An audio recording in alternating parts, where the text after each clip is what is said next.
तो dear students, आज हम बात करेंगे गाइडेंस एंड काउंसलिंग यानी कि निर्देशन एवं परामर्श के ऊपर। जो 4 पॉइंट्स में आज हम डिस्कस करेंगे इस सेक्शन को। जिसमें पहला होगा meaning, nature, need and types of guidance. Guidance का मीनिंग क्या है, नेचर क्या है, नीड क्या है और टाइप्स क्या है। और दूसरा एजुकेशनल और वोकेशनल गाइडेंस क्या होता है और इसका क्या लाभ है स्कूल लेवल पर, ठीक, सीनियर सेकेंडरी और स्कूल लेवल्स पर। और उसके बाद बात करेंगे कि meaning, nature and scope of counselling क्या है। और finally we will discuss area of counselling, ठीक, कि काउंसलिंग कौन कौन से एरिया हैं जहां प्रोवाइड होती है या क्या टाइप्स हैं उसको कहें थोड़ा दूसरे अर्थ में। तो पर्सनल होती है, फैमिली है एंड कैरियर है। और फाइनली जो हम बात करेंगे वो करेंगे टेक्निक्स ऑफ काउंसलिंग, ठीक, जो अप्रोचेज होती हैं काउंसलिंग की, डायरेक्टिव होती है और नॉन डायरेक्टिव होती है, उसकी बात करेंगे। तो चलिए आगे बढ़ते हैं कि meaning, nature, need and types of guidance. निर्देशन का अर्थ, प्रकृति एवं आवश्यकता। तो जो guidance as per merriam-webster.com, the term guidance may be defined as the act or process of guiding, ठीक, ये तो उसको वर्ड मीनिंग की बात अगर करें, वो एक्ट है या एक ऐसा कार्य है या ऐसी एक प्रक्रिया है गाइडिंग की है, गाइड करने की प्रक्रिया ही गाइडेंस कहलाती है। तो शाब्दिक अर्थ की बात कहें और उसको थोड़ा सा और थोड़ा डिफरेंट अर्थ में कहें तो direction provided by the guide is called guidance. जो गाइड के द्वारा जो डायरेक्शन प्रोवाइड किया जाता है उसको गाइडेंस कहते हैं। वो एजुकेशनल हो, चाहे वोकेशनल हो, चाहे पर्सनल हो, वो अगर गाइड के द्वारा दिया गया डायरेक्शन गाइडेंस कहलाता है, ठीक। और फाइनली अगर उसको कहें तो एडवाइस ऑन वोकेशनल और educational problems given to students. अभी तो एक इन्होंने कहा है, merriam-webster.com है, इन्होंने कहा है कि स्टूडेंट्स ही नहीं, इसको हम भिन्न भिन्न तरीके से भी इसको दे सकते हैं। एजुकेशनल है, चाहे वोकेशनल है, चाहे पर्सनल है, ठीक। तो फैमिली के रूप में भी दिया जाता है, ग्रुप में भी दिया जाता है, पर्सनल गाइडेंस भी दिया जाता है। तो ये नहीं कि हम उसको स्टूडेंट्स को ही देते हैं, लेकिन फोकस ज़्यादातर स्टूडेंट्स में रहता है इसका। जो मोस्ट ऑफ द यूज़ है वो स्टूडेंट्स के ऊपर है, इसलिए हमारे स्टूडेंट्स टर्म को यूज़ किया गया है। तो और जो एज पर रूथ स्ट्रिंग विद्वान है, वो कहते हैं कि भाई guidance is a process of helping every individual through his own efforts to discover and develop his potentialities of his personal happiness and social usefulness, ठीक। तो गाइडेंस एक प्रोसेस है किसी भी इंडिविजुअल को उसके इफर्ट्स के द्वारा हेल्प करने की और यह खोजने और विकसित करने की जो जिससे कि उसका व्यक्तिगत और सोशल यूजफुलनेस बढ़े। तो ठीक है, सीधे सीधे अर्थ में गाइडेंस है कि जो भी डायरेक्शन प्रोवाइड कराया गया गाइड के द्वारा उसके पोटेंशियलिटीज़ को समझने और उसको डेवलप करने में जो हेल्प कराई जाती है गाइड के द्वारा, उसको गाइडेंस कहा जाता है, ठीक। तो टाइप्स क्या है गाइडेंस के? गाइडेंस का सबसे पहला टाइप है एजुकेशनल गाइडेंस, जिसको शैक्षिक निर्देशन भी कहते हैं। शिक्षा के क्षेत्र में दिया जाने वाला गाइडेंस एजुकेशनल गाइडेंस कहलाता है। It refers to that guidance that a child or student needs during his school life। जो चाइल्ड है या स्टूडेंट्स को स्कूल लाइफ में आवश्यकता होती है, उसके स्टडीज़ में या उसके आगे अपने आप को डेवलप करने में, अपनी क्षमताओं को समझने में, विकसित करने में, सब्जेक्ट स्ट्रीम को चुनने में, ये सब यहाँ पर एजुकेशनल गाइडेंस की आवश्यकता होती है। और नंबर 2 वोकेशनल गाइडेंस, व्यावसायिक निर्देशन क्या होता है? refers to that type of guidance in which ordinary information is provided regarding choosing the occupation, ठीक। तो ऑक्यूपेशन को चुनने के संबंध में दिया जाने वाला गाइडेंस है, दिया जाने वाला एक डायरेक्शन है, दिया जाने वाला एक सपोर्ट है, उसको वोकेशनल या व्यावसायिक गाइडेंस कहता है। नाम से ही संबंधित है, नाम से स्पष्ट है कि वोकेशनल है, व्यवसाय के क्षेत्र में दिया जाने वाला गाइडेंस है।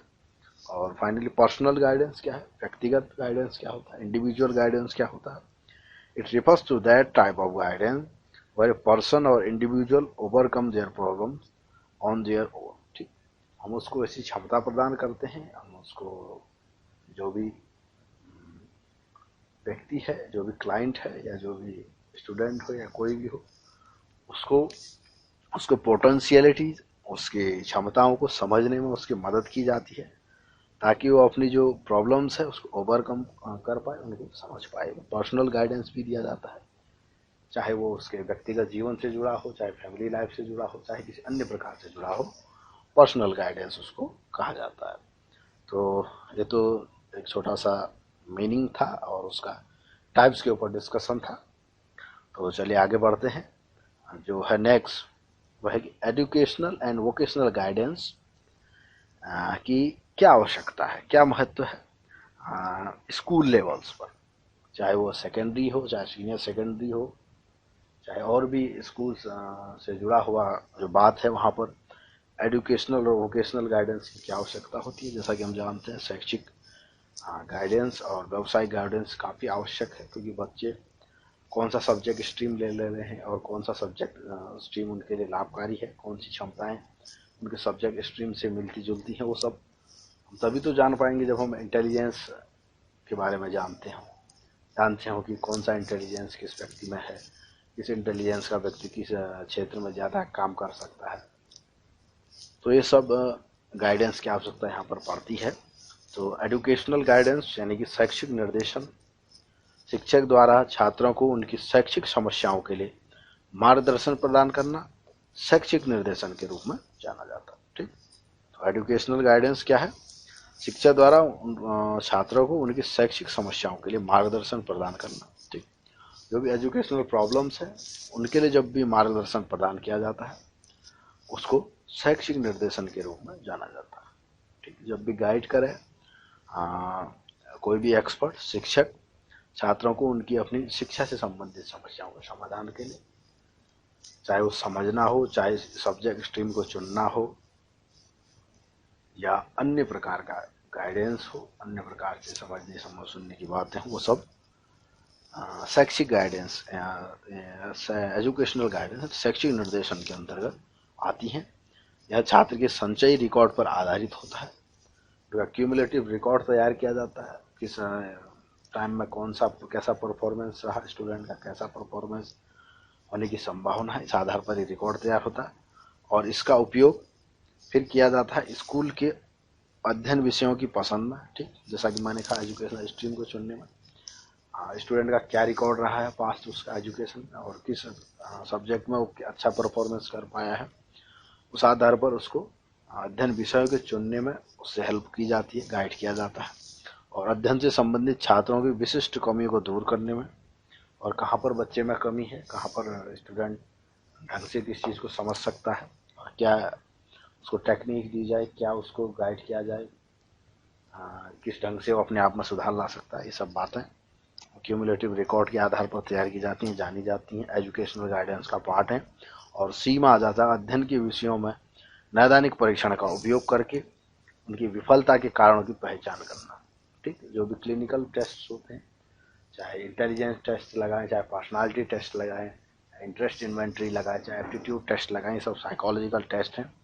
इनके माध्यम से हम जान पाते हैं कि ऐसे कौन से कारण हैं जिनसे कि अगर कोई परफॉर्मेंस कहीं पर स्टूडेंट का खराब रहा तो ऐसे कौन से कारण थे जिससे कि ये सब उसमें हो पाया और ताकि फ्यूचर में वो उससे बच सके, उस कमियों को दूर कर सके।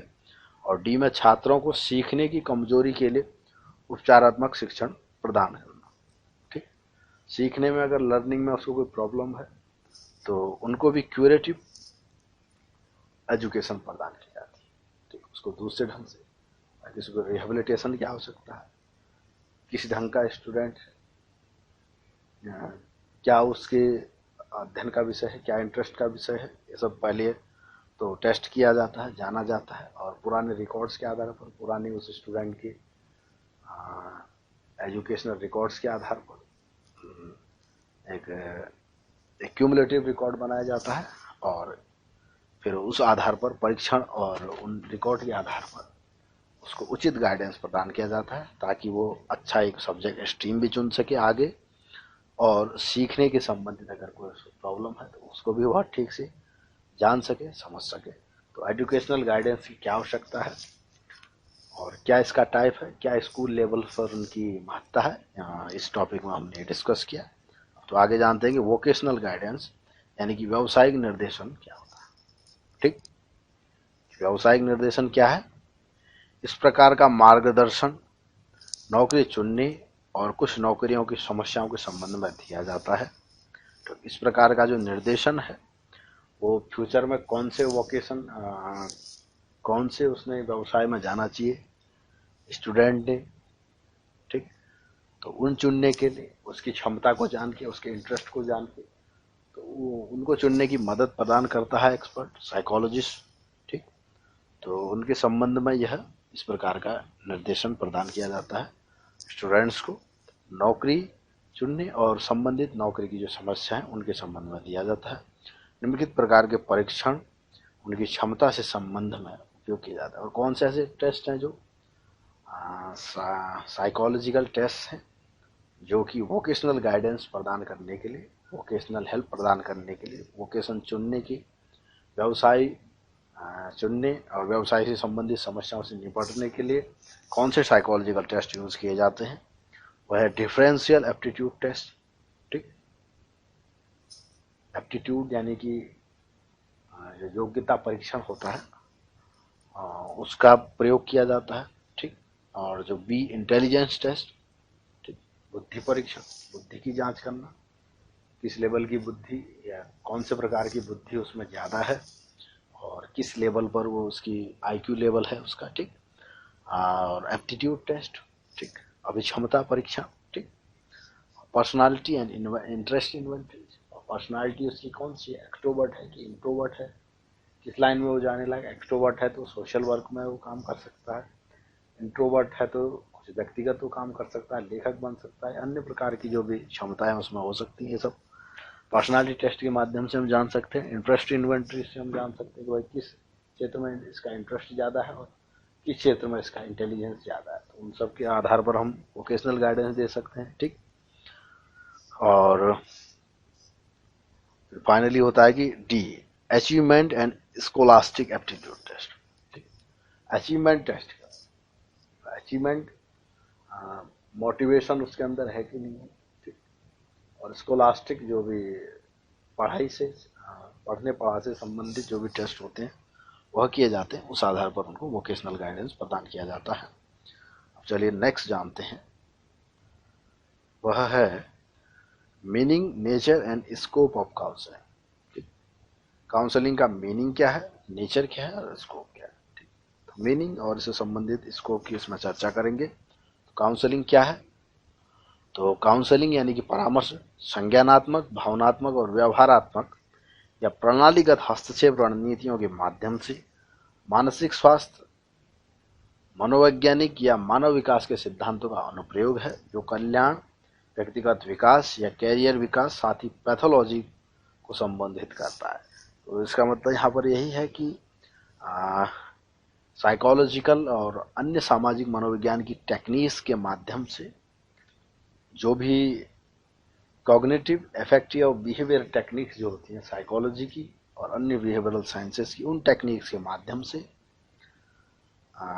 व्यक्तिगत विकास, कैरियर का विकास, साथ ही साइकोपैथोलॉजिकल डेवलपमेंट के लिए यूज किया जाने वाला जो प्रोसेस है उसको काउंसलिंग कहा जाता है। ठीक, तो साइकोलॉजी में इफेक्टिव हो चाहे बिहेवियर लेवल पर हो चाहे कॉग्निशन लेवल पर, भावनात्मक लेवल पर हो, व्यवहारात्मक लेवल पर हो या संज्ञानात्मक लेवल पर हो, वो मनोविज्ञान की कौन सी टेक्निक्स हैं जिनका उपयोग करके हम व्यक्तिगत विकास में या कैरियर के डेवलपमेंट में या मानसिक स्वास्थ्य विकास में जब उन टेक्निक्स को यूज करते हैं तो उन सुधार के लिए, तो उसको काउंसलिंग यानी कि परामर्श कहा जाता है। तो सीधे सीधे अर्थ में कहें कि साइकोलॉजिकल या अन्य बिहेवियरल सोशल साइंसेस की टेक्निक्स का अगर मेंटल हेल्थ, पर्सनल और सोशल वेलफेयर के लिए यूज़ किया जाता है, उन टेक्निक्स को इन वेलफेयर्स के लिए यूज़ किया जाए तो उसको काउंसलिंग कहते हैं। उसको परामर्श कहा जाता है।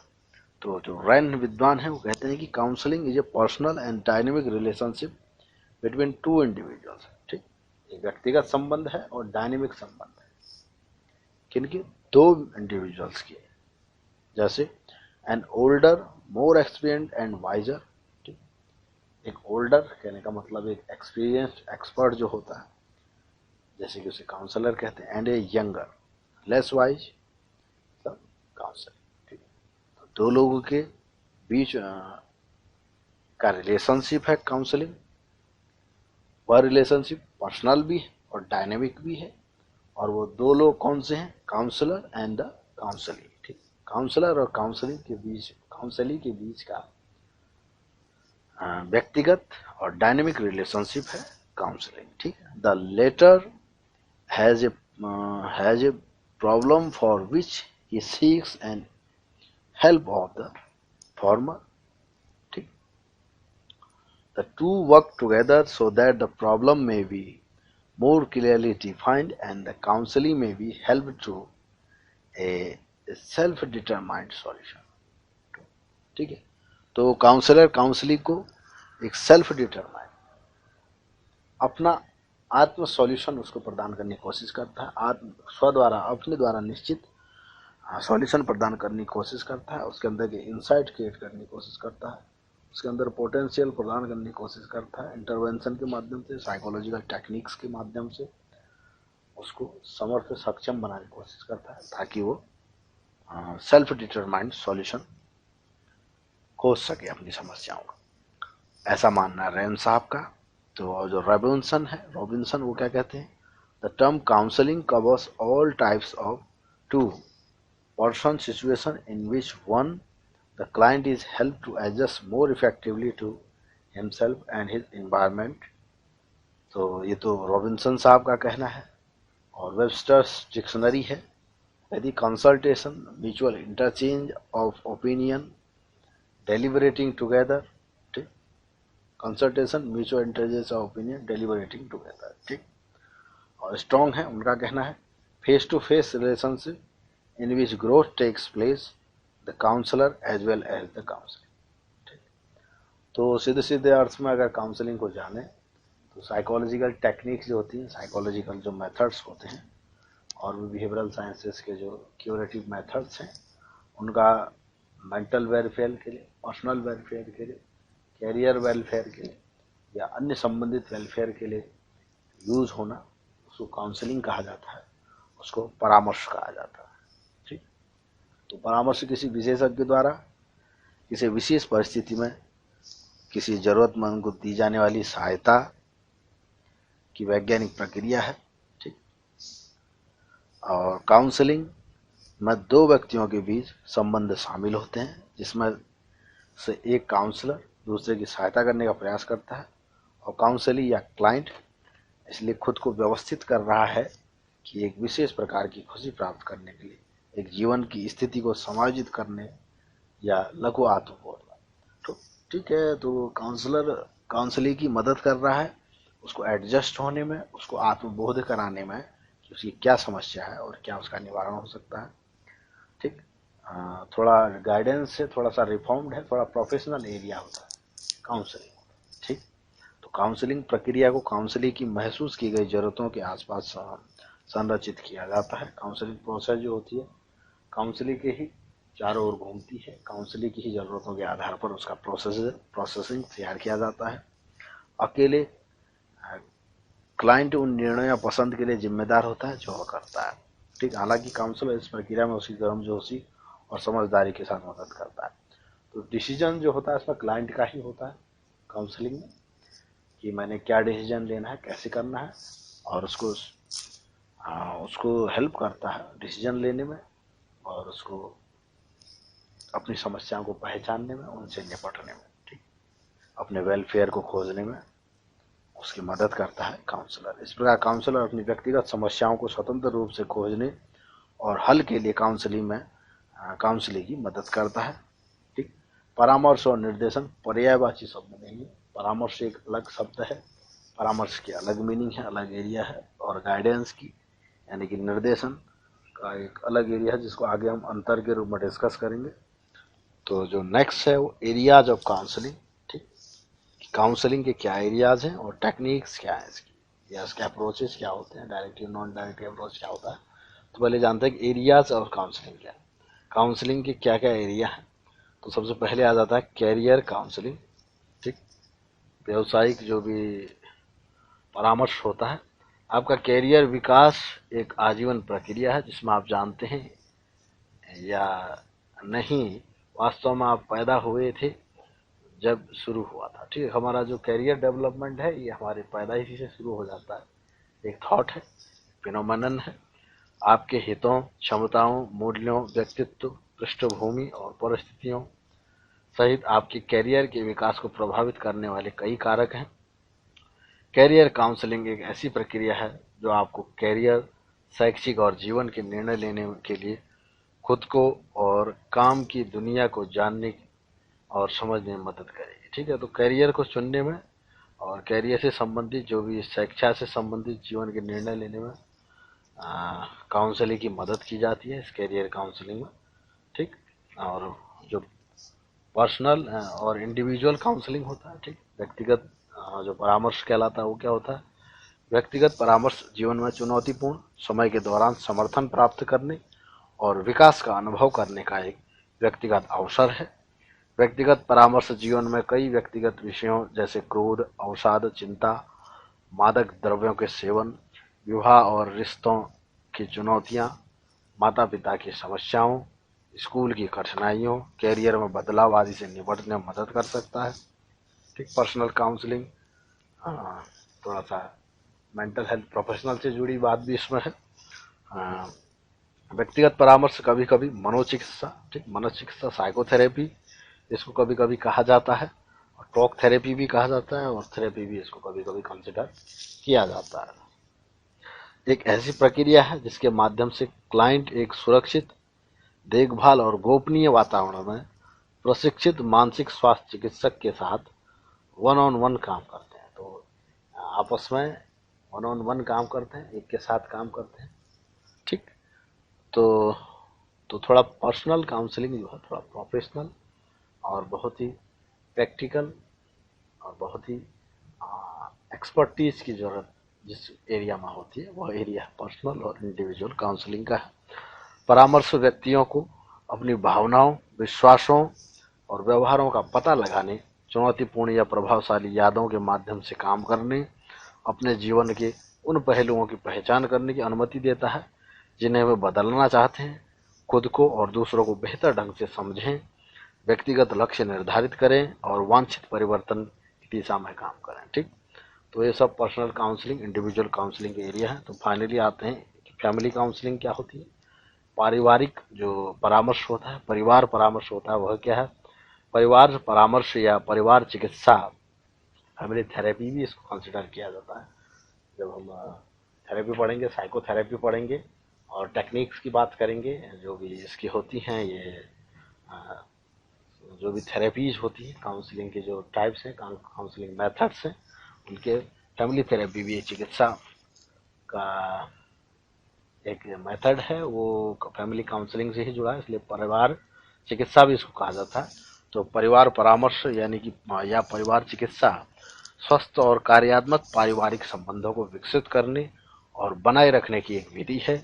परिवार परामर्श का उद्देश्य मनोवैज्ञानिक, व्यवहारिक और भावनात्मक मुद्दों को संबोधित करना है जो पारिवारिक समस्या का कारण बनता है। परिवार के सदस्य एक स्वस्थ संबंध विकसित करने और बनाए रखने के लिए एक चिकित्सक के साथ काम करते हैं। इसका लक्ष्य परिवार में समस्याओं की पहचान करना और उन्हें दूर करना है। ये मुद्दे भावनात्मक, मनोवैज्ञानिक या व्यवहारिक हो सकते हैं। तो परिवार प्रणाली सिद्धांत के अनुसार परिवार के एक सदस्य में परिवर्तन परिवार के अन्य हिस्सों में परिवर्तन को प्रभावित करेगा। तो परिवार जो फैमिली सिस्टम थ्योरी है, परिवार प्रणाली सिद्धांत है, तो ये मानता है कि अगर एक व्यक्ति परिवार के एक भी सदस्य में आप कोई वांछित परिवर्तन लाते हैं तो परिवार के अन्य हिस्सों को प्रभावित करता है। तो परिवार जो है सबसे मिलके बना है, और एक व्यक्ति का परिवर्तन अन्य में अन्य हिस्सों को भी प्रभावित करता है। इसका मतलब ये है कि जो हमारी जो रहन सहन है, हमारा ढंग है, परिवार के अन्य लोगों को प्रभावित कर रहा है। फैमिली सिस्टम जो है उसका हमारे अंदर प्रभाव होता है। तो ये सब फैमिली काउंसलिंग के विषय हैं। तो फैमिली थेरेपी भी इसी आधार पर दी जाती है। तो काउंसलर जो होता है वो फैमिली के ही साथ, फैमिली सिस्टम के ही साथ काम करता है। तो अब चलिए आगे बढ़ते हैं कि डायरेक्टिव और नॉन डायरेक्टिव अप्रोच क्या होगी काउंसलिंग में। ठीक, तो जो डायरेक्टिव अप्रोच है, ठीक, तो उसमें होता है डायरेक्टिव, जैसे कि मतलब बताएगी डायरेक्शन, इसमें दिशा है, इसमें डायरेक्शन है, उसको डायरेक्टिव अप्रोच कहते हैं। इसमें ये काउंसलर पर बेस्ड है कि भाई काउंसलर डायरेक्शन प्रदान करता है। ठीक, काउंसलर एक्टिवली पार्टिसिपेट करता है उसमें, और मेन जो काम होता है उसमें काउंसलर का रहता है। ठीक, तो डायरेक्टिव अप्रोच उसको कहते हैं। इस परामर्श में परामर्शदाता, इस प्रकार का जो काउंसलिंग मेथड है उसमें काउंसलर एक सक्रिय भूमिका निभाता है। ठीक है, डायरेक्टिव अप्रोच में, क्योंकि इसे लोगों की मदद करने के साधन के रूप में माना जाता है कि वे अपनी समस्याओं को हल करने के लिए कैसे सीखें।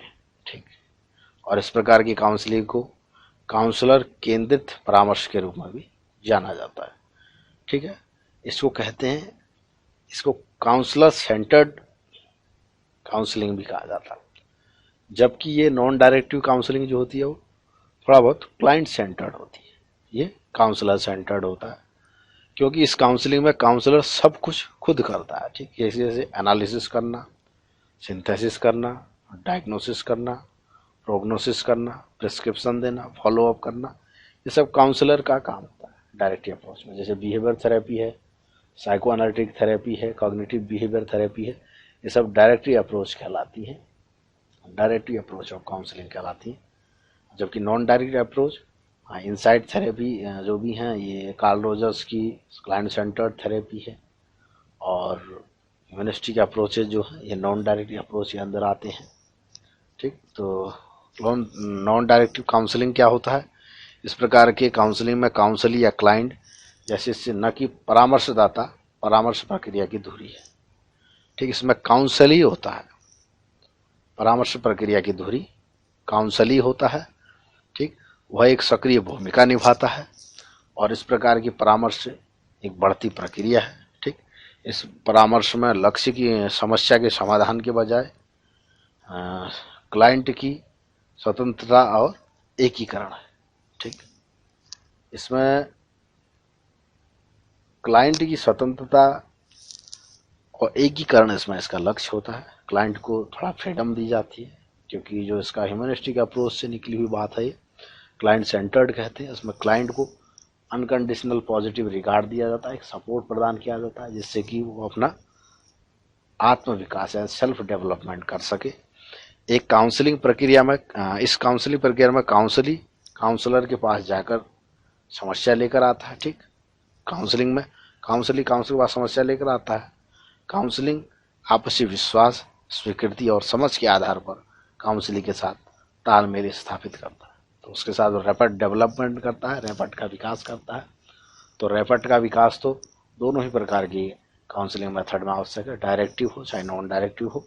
लेकिन इसमें non directive approach of counselling में रैपिड की बहुत ही आवश्यकता है। रैपिड डेवलपमेंट होना, आपसी विश्वास डेवलपमेंट होना बहुत ही आवश्यक है। और काउंसली अपनी समस्याओं के बारे में सभी जानकारी प्रदान करता है। ठीक, काउंसली अपनी समस्या सारी उसको बताता है, खुल के एज ए फ्रेंड डिस्कस करता है, या एज ए जो भी उसको डिस्कस करे, जैसा संबंध आपस में काउंसलर समझे कि स्थापित किया जाए काउंसली के साथ। परामर्शदाता उसे विश्लेषण करने और संश्लेषण करने, उसकी कठिनाइयों का निदान करने, उसकी समस्याओं के भविष्य के विकास की भविष्यवाणी करने, उसकी समस्याओं के समाधान के बारे में निर्णय लेने का आश्वासन देता है। ठीक, और अंतिम निर्णय लेने से पहले उसके समाधान की ताकत और परिणामों का विश्लेषण करता है। ठीक, और जो निर्णय लेना है उसका भी विश्लेषण करता है, उसको भी सिंथेसाइज करता है, एनालाइज करता है। ठीक, जो कि काउंसली को उसकी समस्याओं के बारे में बात करने और समाधान निकालने की पूरी स्वतंत्रता दी जाती है। काउंसलिंग को फ्रीडम प्रदान करना है इसका अप्रोच का लक्ष्य होता है, नॉन डायरेक्टिव अप्रोच का। नॉन डायरेक्टिव मतलब डायरेक्टिव या नॉन डायरेक्टिव कहने का मतलब यहाँ पर यही है कि काउंसलर के रोल से यहाँ पर इसका मतलब, काउंसलर अगर डायरेक्शन देता है, एक्टिव रहता है, तो उसको डायरेक्टिव कहते हैं। और यहाँ पर जहाँ पर काउंसलिंग को थोड़ा एक्टिव बनाने की कोशिश की जाती है तो उसको नॉन डायरेक्टिव कहते हैं। ठीक, तो चूंकि काउंसलिंग को उसकी समस्याओं के बारे में बात करने और समाधान निकालने पूरी स्वतंत्रता दी जाती है, इसलिए इस तकनीक को अनुमेय परामर्श यानी परमिसिव काउंसलिंग भी कहा जाता है इसमें, क्योंकि काउंसलिंग को यानी कि जो क्लाइंट है उसको पूरी स्वतंत्रता दी जाती है। तो दोनों ही प्रकार के मेथड अलग अलग प्रकार के डिजीजेस में, अलग अलग प्रकार की समस्याओं के समाधान में आवश्यक होते हैं, इसलिए इनका अपना अपना क्षेत्र में अपना अपना महत्व है। या इसको स्कूल काउंसलिंग से हम जोड़ लें, या इसको पर्सनल काउंसलिंग से हम जोड़ लें, फैमिली काउंसलिंग से हम जोड़ लें, या कैरियर काउंसलिंग से इसको चाहे हम जोड़ लें, दोनों ही अप्रोच काउंसलिंग के आवश्यक होते हैं। तो चलिए नेक्स्ट में बढ़ते हैं कि डिफरेंस क्या है। तो हमने गाइडेंस को जान लिया, गाइडेंस के टाइप्स जान लिया, काउंसलिंग को जान लिया, काउंसलिंग के टाइप्स की हमने चर्चा कर ली, काउंसलिंग के अप्रोचेस की हमने चर्चा कर ली। तो अब हम यह जानते हैं कि डिफरेंस क्या है गाइडेंस एंड काउंसलिंग का, क्योंकि guidance and counselling similar concept है, कंफ्यूज हो जाते हैं, एक ही प्रकार का काम होता है दोनों का। तो इनका जो अंतर होता है, गाइडेंस यानी कि निर्देशन का, निर्देश देना, और काउंसलिंग यानी कि परामर्श का, तो जो इनकी मीनिंग अर्थ है, इनका अंतर है, सबसे जो बेसिक अंतर इनका होता है वो होता है मीनिंग के आधार पर, अर्थ के आधार पर। गाइडेंस का क्या अर्थ है और काउंसलिंग का क्या आधार, इस आधार पर जो अंतर है उसको कहते हैं कि अर्थ के आधार पर। तो निर्देशन समस्या को हल करने या कठिनाई से उभरने के लिए एक सलाह या सुपीरियर द्वारा प्रदान की गई एक प्रासंगिक जानकारी को रिफर करता है, उसको संदर्भित करता है। निर्देशन, निर्देशन का मतलब क्या है, कठिनाई से उभरने के लिए किसी भी सुपीरियर की सलाह को या सलाह या प्रदान की गई जानकारी वह निर्देशन कहलाती है। ठीक, वह सलाह है या सुपीरियर द्वारा प्रदान की गई जानकारी है, किस लिए, खाली समस्या को हल करने या कठिनाई से उभरने के लिए जानकारी या सलाह ये होता है। और काउंसलिंग क्या है, परामर्श क्या है, परामर्श व्यक्तिगत या मनोवैज्ञानिक समस्याओं से निपटने में मदद करने के लिए एक व्यक्ति को परामर्श द्वारा दी गई एक पेशेवर सलाह को संदर्भित करता है। निर्देशन में भी सलाह तो है, समस्याओं से निपटने की जानकारी तो इसमें भी है, लेकिन ये थोड़ा सा पेशेवर है, प्रोफेशनल एरिया है परामर्श का, काउंसलिंग का। ठीक, तो इन समस्याओं को उधरने के लिए अगर कोई पेशेवर या काउंसलर सलाह देता है या मनोवैज्ञानिक समस्याओं से निपटने के लिए परामर्श द्वारा दी गई जो प्रोफेशनल गाइडेंस है, प्रोफेशनल काउंसलिंग है, तो उसको काउंसलिंग यानी परामर्श के अंतर्गत सम्मिलित किया जाता है। और जो सेकेंड है वो है कि ये क्या करते हैं या इसका क्या एरिया है, गाइडेंस क्या करता है, परामर्श क्या करता है, उस आधार पर भी इसको अंतर को हम जान सकते हैं। तो जो निर्देशन है यह सबसे अच्छा विकल्प चुनने में व्यक्ति की सहायता करता है। ठीक, निर्देशन क्या करता है, निर्देशन में हम जैसे कैरियर काउंसलिंग की या एजुकेशनल या वोकेशनल काउंसलिंग की बात कर लें, तो हम टेस्ट लेंगे, हम जानेंगे कि भैया ये इंटरेस्ट स्टूडेंट के हैं, तो हम उसके आगे विकल्प रख देते हैं चुनने के लिए कि भाई आप चुनो। तो विकल्प को चुनने में व्यक्ति की सहायता करता है क्या, गाइडेंस, कौन सा विकल्प उसके लिए सुटेबल है, कौन सा विकल्प सुटेबल नहीं। जबकि परामर्श में यह परिप्रेक्ष्य को बदलने में मदद करता है। ठीक, यहां पर करना किसने है, क्लाइंट ने करना है, क्योंकि उसका परिप्रेक्ष्य बदलना है, डिसीजन उसने लेना है, करना उसने है। ठीक, तो ये परिप्रेक्ष्य को बदलने में, पर्सपेक्टिव को बदलने में, विजन को बदलने में, एटीट्यूड को बदलने में मदद करता है। बल्कि गाइडेंस विकल्प प्रदान करता है, विकल्प को चुनने में मदद करता है। और परामर्श में क्या होता है, यह परिप्रेक्ष्य को बदलने में मदद करता है और उसे स्वयं या खुद के समाधान प्राप्त करने में मदद करता है। तो ठीक है, और यह क्या डील करता है, इस आधार पर क्या अंतर है। तो जो गाइडेंस है यानी निर्देशन है वो शिक्षा और करियर से जुड़े मुद्दे डील करता है। ज़्यादातर जो गाइडेंस है एजुकेशनल और वोकेशनल गाइडेंस को ही ज़्यादातर यूज किया जाता है, बल्कि काउंसलिंग जो है वो व्यक्तिगत सामाजिक और मनोवैज्ञानिक मुद्दों को डील करता है। और ये व्यक्तिगत है और सोशल साइकोलॉजिकल जो मुद्दे हैं वो काउंसलिंग के एरिया के अंदर आते हैं। ठीक। और प्रकृति यानी कि नेचर क्या है, जो गाइडेंस या निर्देशन की जो प्रकृति है, नेचर है उसका निवारक है, प्रिवेंटिव नेचर है। और किसी चीज से बचना है तो हमने क्या करना है, इस चीज को जानना, इसका फोकस होता है, उसका नेचर होता है, इसकी प्रकृति होता है। लेकिन जो परामर्श का है, काउंसलिंग का है, उपचारात्मक है, क्यूरेटिव नेचर है। क्योरेटिव नेचर है इसका परामर्श का, कि भाई हमने कैसे क्योर करना है किसी समस्या का, और जबकि गाइडेंस निवारक है, प्रिवेंटिव है। और निर्णय लेने के अर्थ में, निर्णय लेने के आधार पर गाइडेंस एंड काउंसलिंग में क्या डिफरेंस है। निर्णय लेने के आधार पर जो गाइडेंस है वो गाइड द्वारा निर्णय लिया जाता है इसमें। ठीक। गाइडेंस जो प्रोसेस होता है उसमें गाइड निर्णय लेता है, या आपके लिए यह सही है या आपके लिए गलत है। डिसीजन लेके उन्हें एरिया चुनने में या किसी भी अन्य प्रकार से शिक्षा में उसको मदद की जाती है। बल्कि काउंसलिंग में क्लाइंट द्वारा ही डिसीजन लेना होता है कि मैंने खुद का जो चेंजेज होता है खुद ने करना होता है, अपने अंदर डेवलप करना होता है। तो इस आधार पर भी इसको इसमें डिफरेंस किया जाता है। और डिफरेंस द्वारा उपलब्ध कराए जाने के आधार पर, किसके द्वारा उपलब्ध कराया जाता है, इस आधार पर जो अंतर है, गाइडेंस यानी कि निर्देशन किसी भी श्रेष्ठ या विशेषज्ञ द्वारा उपलब्ध कराया जाता है, किसी भी एक्सपर्ट के द्वारा या किसी भी सुपीरियर के द्वारा उसको उपलब्ध कराया जाता है गाइडेंस निर्देशन। जबकि परामर्श किसी उच्च स्तर या कौशल और पेशेवर के द्वारा, ठीक, उच्च स्तर का कौशल जिसको प्राप्त होता है, एक्सपर्ट जो होता है, प्रोफेशनल जो होता है, उसके द्वारा ही काउंसलिंग उपलब्ध कराया जा सकता है। ठीक। तो ये व्यक्ति जिसके पास उच्च स्तर का कौशल और पेशेवर प्रशिक्षण है वही काउंसलिंग यानी कि परामर्श उपलब्ध करा सकता है। तो ये हम समझ गए कि सीधे सीधे अर्थ में जो गाइडेंस है वो शिक्षा और करियर से जुड़े मुद्दे उनको डील करता है, बल्कि जो परामर्श है वो साइकोलॉजिकल और पर्सनल मुद्दों को डील करता है। और वह सलाह जो होती है सुपीरियर द्वारा दी गई सलाह को यहाँ पर या उस दिशा को गाइडेंस कहते हैं। बल्कि जो काउंसलिंग है वो थोड़ा एक्सपर्ट है, थोड़ा रिफॉर्म्ड एरिया है, थोड़ा सा प्रोफेशनल एरिया है काउंसलिंग का। तो यही इसमें आपस में डिफरेंस है।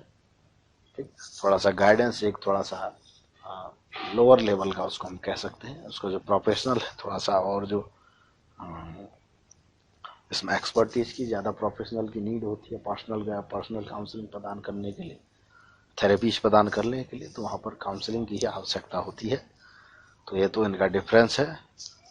तो फाइनली हम बात करते हैं कि जो नेक्स्ट लेक्चर होगा, जो सेक्शन 3 होगा अप्लाइड साइकोलॉजी यानी कि प्रयुक्त मनोविज्ञान का, वह इंडस्ट्रियल साइकोलॉजी यानी कि औद्योगिक मनोविज्ञान के ऊपर होगा।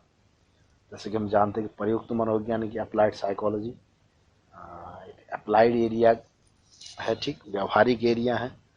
तो ये सारे सेक्शन अलग अलग एरियाज को कवर करते हुए चल रहे हैं, जो अप्लाइड साइकोलॉजी के मेन एरियाज हैं। तो जो सेक्शन 3 में होगा इंडस्ट्रियल साइकोलॉजी औद्योगिक मनोविज्ञान, उसमें हम बात करेंगे कि meaning, nature and scope of industrial psychology, time and motion study, scientific management क्या है, ठीक, और इंडस्ट्रियल मोरल क्या है, परफॉर्मेंस अप्रेजल क्या होता है, ठीक, मोटिवेशन एंड जॉब सेटिस्फैक्शन क्या है, ठीक, मोनोटोमी, बोर्डम एंड इंडस्ट्रियल एक्सीडेंट्स क्या होते हैं, ठीक। तो ये सब बातें हम नेक्स्ट लेक्चर में डिस्कस करेंगे, इंडस्ट्रियल साइकोलॉजी यानी औद्योगिक मनोविज्ञान के अंदर डिस्कस करेंगे। तो आशा है कि इस लेक्चर के माध्यम से गाइडेंस एंड काउंसलिंग से जुड़ी हुई बातें हमने सीखी, हमने समझी।